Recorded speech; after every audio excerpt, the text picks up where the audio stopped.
Jawa Barat terdapat sebuah kerajaan bernama Kuta Tanggahan yang subur dan makmur.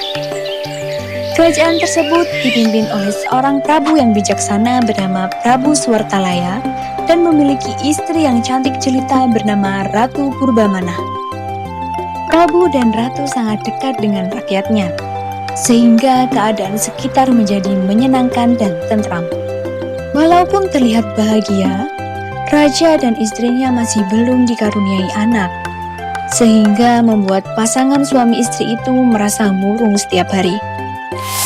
Suatu hari, patih kerajaan mencoba memberi saran. Baginda Ratu, bagaimana kalau mencoba mengangkat anak? Ratu pun menjawab, "Tidak, Patih, aku ingin anakku sendiri." Tidak tega melihat istrinya sedih, sang Prabu menuju ke tengah hutan yang lebat dan gelap. Di dalam hutan, ia bersemedi untuk memohon petunjuk kepada sang kuasa agar segera diberi keturunan.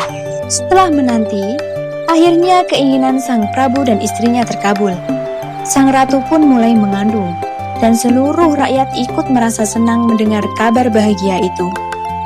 9 bulan kemudian, Ratu Purbamana melahirkan seorang bayi yang cantik dan diberi nama Gilang Rukmini. Waktu pun berlalu. Sang putri tumbuh menjadi remaja yang cantik dan manja.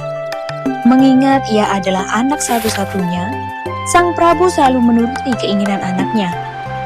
Walaupun putri tumbuh menjadi anak manja, tetapi Prabu dan Ratu sangat menyayanginya.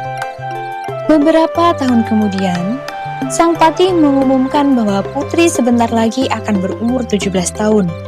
Rakyat berbondong-bondong datang ke istana untuk memberi hadiah.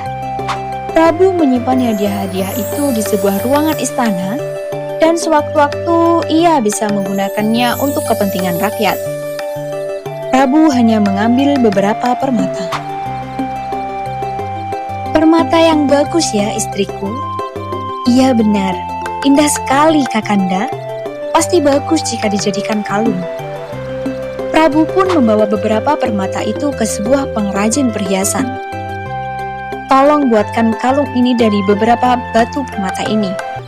"Baik Baginda, akan kubuatkan kalung yang paling indah sedunia untuk Tuan Putri." Akhirnya, hari ulang tahun putri pun tiba. Rakyat telah berkumpul di halaman istana dan bersorak riuh ketika Tuan Putri yang cantik jelita naik ke atas panggung. Sang raja pun memberikan kalung permata kepada sang putri sebagai hadiah ulang tahun. Putri bertanya, "Apakah ini kalung?"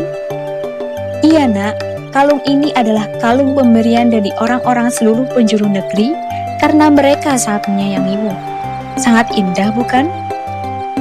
"Kenapa ayah memberiku kalung jelek seperti ini? Permatanya kecil, rantainya juga terlihat murah dan tipis. Aku tidak suka." Putri melempar kalung pemberian sang Prabu, sehingga hancur terurai di tanah. Perbuatan putri yang membuat kalung itu sangat mengagetkan semua orang, terutama sang ratu. Ratu merasa begitu kecewa melihat putrinya tersebut. Air mata pun menetes dari matanya. Rakyat pun juga turut menangis, sampai air mata mereka membanjiri istana. Hingga keluarlah mata air yang besar dan membuat seluruh istana tenggelam dan berubah menjadi danau. Danau itu sungguh cantik, karena memiliki warna air yang berwarna-warni. Warna danau itu ternyata berasal dari kalung permata sang putri yang jatuh. Hingga sekarang, danau ini disebut sebagai Telaga Warna.